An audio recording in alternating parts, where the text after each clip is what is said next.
ఎందుకు తెలంగాణ రాష్ట్రంలో వీళ్ళ చిన్ననాటి తనంలో వెళ్ళిపోయిన కొడుకు అనంతరం ఏం జరిగింది, ఇప్పుడు ప్రస్తుతానికి తల్లిదండ్రులతో ఎందుకు టచ్లో రావట్లేదు, అసలు విషయం ఏంటి తెలుసుకుందాం. మనతో పాటు అఘోరి మాత కూడా లైన్లోకి వచ్చింది. అమ్మ నమస్తే. అమ్మ నమస్తే. హరహర మహాదేవ్. ఓం నమ శివాయ. అఘోరి కాళే నమ గురుదత్తే నమ. చెప్పండి తండ్రి. ఇప్పుడు అఘోరి గారిని మేము మీ ఊర్లో ఉన్నాం, మీ సొంతూరులో. మా సొంతూరులోనా? మీ సొంతూరులో మంచిర్యాల జిల్లా, పాత ఆదిలాబాద్ జిల్లా, మీ సొంతూరు నెన్నెల మండలం కృష్ణపల్లిలో ఉన్నాం. అవునవును అవునవును అవును తండ్రి. చెప్పండి తండ్రి. మీ అమ్మ నాన్నతో మాట్లాడించినాం ఇప్పుడే. ఆర్టీవీ మీ అమ్మ నాన్న ఇంటర్వ్యూ కూడా తీసుకుంది. తండ్రి తండ్రి ఒకసారి మాతోటి మీ అమ్మ నాన్న ఉన్నారు, ఒకసారి మాట్లాడతారా? ఒకసారి ఇవ్వండి తండ్రి, ఇవ్వండి. హలో బాపు మాట్లాడు. బాబు బాగుండవా? బాగున్నానే.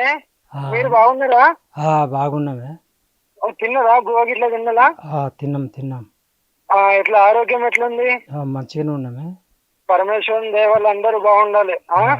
అటు అటు పొలంకి అటు ఇటు పోతే కొద్దిగా జాగ్రత్త. ఆరోగ్యం జాగ్రత్త ఉంచుకో. మాకేం భయం లేదు, నువ్వు జాగ్రత్త ఉంటున్నానా? లేదు, నేను జాగ్రత్త ఉన్నా. ఇగో నేను ఒక సంకల్పంతో వెళ్ళేటప్పుడు చాలా మంది చాలా రకాలుగా ఉంటారు, పర్లేదు కానీ మీరు ఆనందంగా ఉండండి చాలు. నేనైతే మీకు ఏమి ఇవ్వలేకపోతున్నా కానీ మీరు ఆనందంగా ఉండండి అంతే. మాకు ఇవ్వకుండా మంచిదే, నువ్వైతే చల్లగా ఉంటే చాలు నాకు. అదే అదే అదే ఒకసారి అవ్వకి ఇస్తా. స్వామి అవ్వ బాగున్నావా? బాగానన్నా స్వామి. ఎందుకు ఎడతావు? నీవు ఒక్కసారి రావు స్వామి. నేను రాకటుండదు. నేను రావాల్సి వస్తే నేను వస్తాను కదా, అలా ఏముండదు. ఉండదు కానీ మంచిగా తిరుగు, అటు ఇటు తిరగాకు మంచిగా. సరే అమ్మా సరే అమ్మా. ఆశీస్సులు ఎప్పుడు ఉంటే చాలు అంతే. మంచిగా ఉండాలని బాధ మేము. సరే తల్లి, సరే అమ్మా. అదినతో నేను భగవంతుని దయ వల్ల బాగానే ఉన్నాను. మీరు చల్లగా ఉండండి. మీ ఆశీస్సులు నాకు ఉండాలి, నా ఆశీస్సులు మీకు ఉండాలి. సరేనా? సరే. తినండి, టైంకు తినండి. అటు ఎటైనా పొలం పనులకు అటు పోయినప్పుడు కొద్దిగా జాగ్రత్త. మంచిగా ఉండు స్వామి. సరే అమ్మా. సరే. ఓం నమ ఇది పరిస్థితి. కళ్ళలో కన్నీళ్లు పెట్టుకున్న పరిస్థితి కనబడుతుంది. అయితే మనం ఒకసారి స్వామితో నేరుగా మాట్లాడిద్దాం. స్వామి, ఏంటి పరిస్థితి? అంటే మీరు చిన్నతనంలోనే వెళ్ళిపోయినని చెబుతున్నారు ఇక్కడ నుంచి. ఏ సంవత్సరం పోయారు, ఏమన్నా చెప్పగలుగుతారా? సంవత్సరం గుర్తులేదండి నాకు. నిన్న డేటే గుర్తుండదు మాకు. నాకు నా పరమేశ్వరుని ఆజ్ఞ ఉన్నది కాబట్టి ఏది మంచి కొడుకైనా మంచి బిడ్డ అయినా సరే తల్లిదండ్రిని వదలరు. అవునా? తల్లిదండ్రిని కూడా వదిలి ఎవరు పోరంటే నేను ఒక సంకల్పంతో వెళ్తున్నాను. ఇలాంటి అబండాలు ఇలాంటి పోరాడేటప్పుడు చాలా మంది మూర్ఖత్వులు ఉంటారు కదా. మీరైతే లైవ్ లో చూస్తున్నారు కదా, జెన్యునా కాదా అనేది. నేను అదే అడగబోతున్నాను. మీ ఇంటికి పూరి గుడిసి ఉంది, మామూలు ఇల్లు ఉంది, అది కూడా 1.5 ఎకరంన్నర భూమి ఉంది. అది మీ నాన్న కష్టపడి ఈడ పని చేసుకుంటున్నాడు. ఏంటి ఇంత పేరుంది, మీరు దేశవ్యాప్తంగా తిరుగుతుంటారు, మీ దగ్గర ఇన్ని శక్తులు ఉన్నాయని చెబుతుంటారు, మరి ఎందుకు మీ తల్లిదండ్రులు ఈ పరిస్థితిలో ఉంచుతున్నారు? అదే అంటున్నా కదా, నాకు నేను సంపాదించుకోవడానికి ఒక్క నిమిషం చాలు తండ్రి. నాకు కావాల్సింది నా సనాతన ధర్మం నాకు కావాలి. దానికి ఎక్కడైతే గుళ్ళ మీద అఘాయిత్యాలు జరుగుతాయో, ఒక ఆడబిడ్డ మీద అఘాయిత్యం జరుగుతుందో అక్కడికి నా వంతు నేను పోరాడడానికి కదా ఇదంతా. ఈ నాకు ఇంత పెద్ద పేరుందా చిన్న పేరుందా అని పక్కన పెడితే నా కుటుంబాన్ని నేనే పోషించుకోగలుగుతాను. అంతా కూడా లేకుండా ఏమి ఆశించకుండా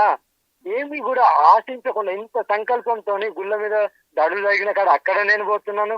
ఆడపిల్ల మీద అఘాయిత్యాలు జరిగిన అక్కడ పోతున్నాను.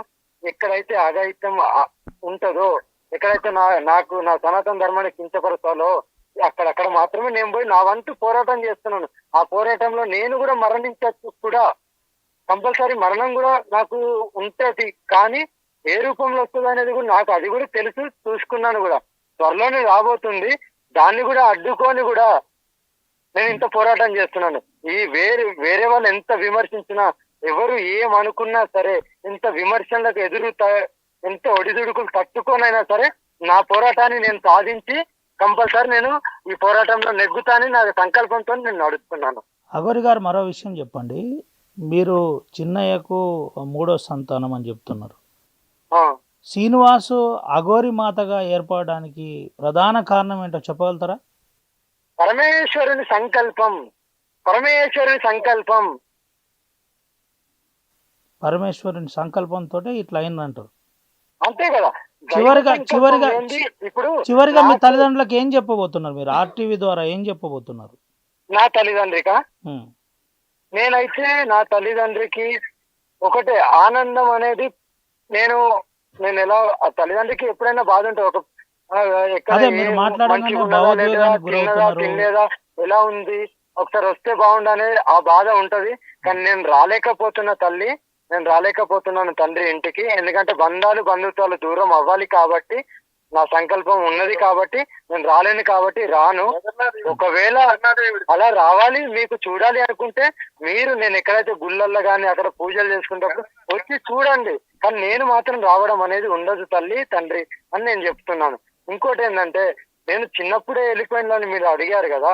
ఉమ్. అది వెళ్ళిపోయినప్పుడు చాలా మంది అడుగుతున్నారు ఎందుకు వెళ్ళిపోయారు, మీకు ఎలా వెళ్ళాలని అనిపించింది అంటే అది దైవ సంకల్పం. ఆయన సంకల్పం లేని ఈ రోజు నాకు ఇంత పెద్ద పేరు, ఇంత పెద్ద పీఠం వేసుకొని కూర్చోబెట్టారు కదా. ఉమ్. నేను సంపాదన ఇదే చాలా మంది అడిగేది ఏంటంటే ఆస్తులు కూడబెట్టడానికో లేదంటే ఆశ్రమాలు కట్టడానికో అని అడుగుతున్నారు కదా. అలా అంటే నా తల్లిదండ్రులు ఆ పూరి గుడిసెలో అలా ఎందుకుంటారు? ఉమ్. ఆ కార్లలో మిద్దెలలో మేడలలో నగలు నట్రేసుకుని నా తండ్రి ఉండొచ్చు కదా. అదే మీతో మాట్లాడంగానే మీ తల్లి మీ తండ్రి ఇద్దరు భావోద్వేగానికి గురైనరు. అదే అంటున్నా ఒక తండ్రి. కొడుకుగా మీ ఇది తల్లిదండ్రులు జనాలకు తెలియదు. ఎక్కడనో మర్డర్లు మానబంధాలు చేసిన వాళ్ళని జైళ్ళల్లో వేసి ఇంకా మోటివేషనల్ గా చేసి ఇంకా బయటికి పంపించి ఇంకా చేయండి వాళ్ళని చూసి భయపడాలి కానీ జనాలు ఒక మహా పోరాటం, ఒక ఒంటరిగా ఇప్పుడు నేను ఈ రూపం దాల్చుకొని నేను త్యాగం చేసుకొని ఒక మహిళగా ఒంటరి పోరాటం చేసే దాని మీద నువ్వు అసలు అఘోరివే కాదు, నువ్వు ఎందుకు వచ్చావు అంటే నేను ఎందుకు అదే వచ్చాను అడగబోతున్నా. చివరిగా ఒక విషయం చెప్పండి. అఘోరీలు కావచ్చు, అఘోరాలు కావచ్చు, నాగ సాధువులు అసలు ప్రజలకు కనబడరు. చాలా గోప్యమైన ప్రదేశాల్లో ఉంటా అంటారు. అది హిమాలయ కావచ్చు, కాశీ కావచ్చు, ఇలా పలు ప్రాంతాల్లో ఉంటారని అంటారు. ఏంటి దీనికి అందరికీ సమాజానికి మీరు ఆర్టీవీ ద్వారా ఏం చెప్పబోతున్నారు? తండ్రి నేను ఏం చెప్తున్నా అంటే లోక కళ్యాణం అనేది ఒకటి ఉంటది. తరతరాల నుండి పురాణాలు కూడా చదువుకొని తెలుస్తుంది మీకు. ముందు పురాణాలు ఏంటిది, అసలు లోక కళ్యాణం ఎవరు వచ్చి కాపాడారు ఏంటి, గుళ్ళు గాని ఇలా దాడులు గాని జరిగిన కాడ ప్రతి చోట ఎవరో ఒక పురుషుడు రావాలి, ఎవరో ఒక మాత రావాలి, కాపాడుకోవాలి. ఎంత కాపాడుకోవాలి అంత కాపాడుకొని ఈ దేహాన్ని వదిలేసి వెళ్ళిపోవాలి. ఈ దాడులు కాపాడడానికే నా వంతు సహకారంతో నా వంతు నేను చేసుకుంటూ వెళ్ళిపోతున్నాను. ఎంత అభాండాలు రాని, ఎంత అడ్డు అడుపులు రాని, నా ప్రాణం వదలడానికైనా నేను సిద్ధంగా ఉన్నాను. ప్రాణం పోయినా సరే గాని నా సనాతన ధర్మాన్ని నేను కాపాడుకుంటాను. నన్ను గౌరవించిన మంచిది, గౌరవించిన వాళ్ళు గౌరవించండి, గౌరవించకుండా కూడా మంచిదే. కానీ మీరు గ్రహించుకోండి ఏది నిజమో, ఏది అబద్ధం. మరోసారి మీ అమ్మ నాన్నతో మాట్లాడు. మరోసారి మీ అమ్మ నాన్నతో మాట్లాడండి. ఫోన్ కట్ చేస్తాయి ఇక. ఓకే ఇవ్వండి. సరే స్వామి. అవ్వా బాబు ఇక ఎంత అయినా ఇక నువ్వు ఎదుకున్నావు మంచిగుండు అంతే. ఇదిగో నీ కడుపున అవ్వ కడుపులో పుట్టినందుకు నాకంటూ భగవంతుడు ఈ రూపము దాల్చుకోమని ఈ నా శరీరంతో సహా త్యాగం చేసుకోమని బాపు ఇచ్చినప్పుడు నా సంకల్పంతో మిమ్మల్ని అందరినీ వదిలేసి ఇల్లు వాకిలి తిండి తిప్పలు బట్ట ఇవన్నీ వదిలేసుకొని నేనంటూ ఒక ధ్యానంలో నడుస్తూ ఒక తోవలో నడుస్తూ ధ్యానాలు గీనాలు చేసుకుంటూ పరమశివుడే తల్లి, పరమశివుడే తండ్రి, పర్వతమే తల్లి అనుకుంటూ నేను అలా బతుకుతున్నాను. మీరు ఆనందంగా ఆరోగ్యంగా ఉండండి. ఇలాంటి వాళ్ళు ఎంతమంది వచ్చినా మీకేందో తెలుసు, నాకేందో తెలుసు, దేవునికి తెలుసు. ఒక మంచి బాటలో నడిచేటప్పుడు ఇలాంటి అడ్డంకులు చాలా వస్తాయి. మీరు కూడా కొన్ని ఎదుర్కోవాల్సి వస్తుంది. సరేనా? వాటికి కూడా దిగమింగుకొని ఉండండి. సరేనా బాపు? సరే సరే సరే మంచి ఏంది చెడు ఏంది భగవంతుడు చూస్తారు. మనుషులు ఎప్పుడు మూర్ఖులే, మనుషులు ఎప్పుడు నరరూప రాక్షసులు వీళ్ళందరూ. ఓకేనా? ఈ రాక్షసుల నుండి ఎన్ని వచ్చినా మంచిదిగా నువ్వు చల్లగా ఉండాలి నాకు అంతే. సరే బాబు అవ్వకి ఒకసారి స్వామి అవ్వ కొద్దిగా జాగ్రత్త అవ్వ. ఇంకా మీ మీద కూడా దాడులు కూడా జరగచ్చు. ఓకేనా? ఎక్కడికి పోయినా జాగ్రత్త ఉండండి. దాడులు చేసేవారు చేస్తూనే ఉంటారు. మీరు కూడా అన్నిటికీ తెగించి ప్రాణాలు కోల్పోవడానికైనా ఉండండి. మేమెందుకు దాడి చేస్తాం స్వామి, మాకేం పని. ఆ, మీ మీద కూడా దాడి జరగచ్చు అంటున్నా. ఆ, జరిగితే జరగని చూస్తాం మేము. అదే అంత దైవ సంకల్పం. సరేనా?